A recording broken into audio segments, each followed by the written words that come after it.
Hello வணக்கம். நான் உங்கள் ரீட்டா குலத்துங்க. இன்றைய பதிவில் நம்முடைய சேனலில் நம்ம கொள்ளை பற்றி பார்க்க போகிறோம். குண்டாக இருக்கிறவங்க இந்த கொள்ளை நம்ம சாப்பிட்டோம்னா உடல் இலைக்கும், கஞ்சியாக வச்சு குடிக்கலாம். பொடி பண்ணி ரசம் மாதிரி ரசத்தை கூட சேர்த்து சாப்பிடலாம். மேல் பூச்சாவும் நம்ம மோரில் கலந்து பவுட்ரு பண்ணி பூசினா கொஞ்சம் அந்த கொழுப்பெல்லாம் வற்றிடும். இதுபோல் வயிற்று உப்பு போன்ற நோய்கள்லாம் குணமாகும். கொள்ளு தானியத்தை பொடியாக்கி புளிச்ச மோர் கூட கலந்து சூடாக்கி உடலில் பூசினா கொழுப்பு கரையும், உடல் இளைக்கும். உடலின் வெளிப்புற பூச்சாவும் மருந்தாகவும் இது பயன்படுது. இப்படிப்பட்ட கொள்ளு கொடி வகையை சார்ந்தது, லேசாக துவர்ப்பு சுவை உடையது. இதை நம்ம கஞ்சியாக காய்ச்சி குடிக்கிறதையும் செய்யலாம். ரசப்பொடியாக எப்படி பண்ணுறதுன்றதையும் பார்க்கலாம் வாங்க. உடல் எடையை குறைக்கிறதுக்கு கொள்ளுப்பொடி செய்ய தேவையான பொருட்கள் என்னென்னா கொள்ளு, காஞ்ச மிளகாய், கருவேப்பிலை, துவரம் பருப்பு, ஜீரகம், கடலைப்பருப்பு, மிளகு, பெருங்காயத்தூள், உப்பு. இவ்வளோ தான் நமக்கு தேவையான பொருட்கள். இதை கடாய்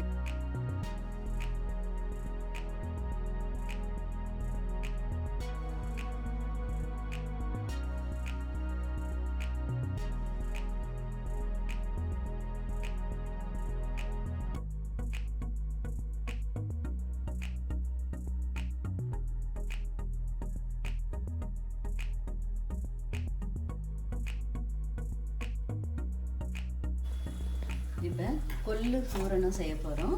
இது உடம்பு இளைக்கிறதுக்கு, நம்ம உடம்புல அதிகப்படியான கொழுப்பெல்லாம் வெளியேற்றுறதுக்கும் பயன்படுது. இது ஒரு கொடி வகை தாவரம். இதன் சுவை ஒரு துவர்ப்பு சுவை உடையது. இதை கஞ்சியாகவும் குடிக்கலாம். நம்ம இப்போ சூரணம் பண்ண போகிறோம். கடாய் காஞ்சிடுச்சு. எண்ணெய்லாம் போடக்கூடாது. காஞ்ச மிளகாய் போட்டுக்கோங்க. இந்த பொடியை நம்ம காலையில் கொஞ்சம் தண்ணியில் போட்டு கூட உடம்பு இளைக்கணுன்றவங்க நடக்கிறதுக்கு முன்னாடி உடற்பயிற்சியும் செய்யணும். நடக்கிறதுக்கு முன்னாடி கொஞ்சம் வெந்நீரில் ஊற்றிட்டு வடிகட்டி குடிங்க. ரொம்ப நல்ல பலன் கிடைக்கும். ஒரு 10 டேஸ்லேயே தெரியும். பாருங்கள், மிளகாய் வறுத்துட்ட உடனே கருவேப்பிலையை போட்டுக்கோங்க. கருவேப்பிள்ளையில் அயன் இருக்குது. நல்லா முடி வளர்ச்சிக்கலாம். நல்லா இப்போ வெயிட் லாஸ் பண்ணுறப்போ முடி போட்டுதுன்னு ஃபீல் பண்ண வேணாம். அது சப்போர்ட் பண்ணும். நல்லா கருவேப்பிலையை வதங்கின உடனே கொஞ்சம் துவரம் பருப்பு, நமக்கு பருப்புலலாம் நமக்கு புரதச்சத்துலாம் இருக்குது. நம்ம எல்லாமே வெயிட் லாஸ் பண்ணுறப்ப எனர்ஜி லாஸ் ஆகி டயர்டாக ஃபீல் பண்ணக்கூடாது. இது போல் சில பொருட்களை சப்ளிமெண்ட்டாக சேர்த்துக்கணும். அடுத்து கடலைப்பருப்பு. நம்ம சாப்பிட்றப்ப சுவையும் இருக்கணும், சத்தும் இருக்கணும். அதனால நம்ம இது போல் பொருட்களெல்லாம் சேர்த்துக்கிறோம். வேணும்னா நல்லா ஒரு கோல்டன் ப்ரௌன் தீயக்கூடாது.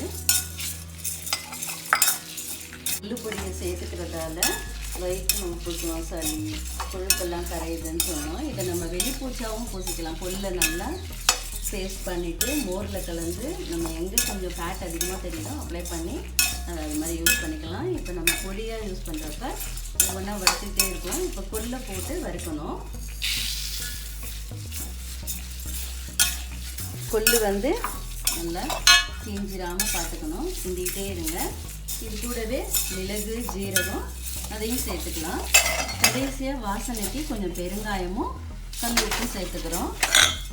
பாருங்கள், எல்லாத்தையும் நம்ம வறுத்துட்டு கொஞ்சம் ஆறின உடனே பொடி பண்ணி ஸ்டோர் பண்ணி வச்சுக்கலாம். இது 1 மாதத்துக்கு வரும். நம்ம 1 ஸ்பூன் தான் போட்டு குடிக்க போகிறோம். இதை நம்ம சாதம் நல்லெண்ணெய் ஊற்றி கூட கொஞ்சம் சூடாக போட்டு பொடி சாதம் கூட சாப்பிடலாம். அப்பளம் தொட்டுக்கிட்டு ரொம்ப நல்லாயிருக்கும். நமக்கு ஒரு வேலையும் மிச்சம். இந்த மாதிரி பொடியெல்லாம் பண்ணி வச்சுக்கோங்க. கொள்ளில் ஒரு அருமையான பொடிக்கு வறுத்து வச்சிட்டோம்.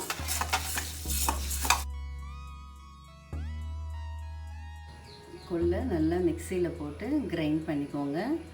நல்லா ஆறிடுச்சு. இது வறுத்து இதை நம்ம பொடி பண்ணிவிட்டு சாதத்தில் போட்டு நல்லெண்ணெய் விட்டு சாப்பிடலாம். நெய் போட்டு கூட சாப்பிட்டுக்கலாம்.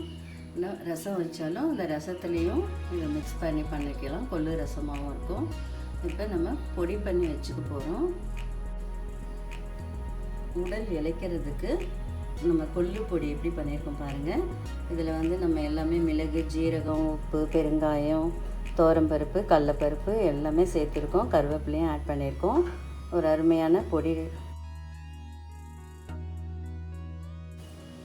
தேவையான அளவுக்கு போட்டுக்கோங்க. விருப்பம்னா நெய் கூட போட்டு சாப்பிட்டுக்கலாம். சாதம் சூடாக இருந்ததுன்னா ரொம்ப நல்லாயிருக்கும். இது போல் கொள்ளு பொடியை பயன்படுத்தி சாதம் சூடாக சாப்பிட்டிங்கன்னா நமக்கு வெயிட்டு கொஞ்சம் குறையும் கண்டிப்பாக. ஆனாலும் உடற்பயிற்சியும் செய்யணும். இது போல் கொள்ளு சாதம், கொள்ளு ஜூஸு, கொள்ளு ரசம் எல்லாம் செய்து சாப்பிடுங்க.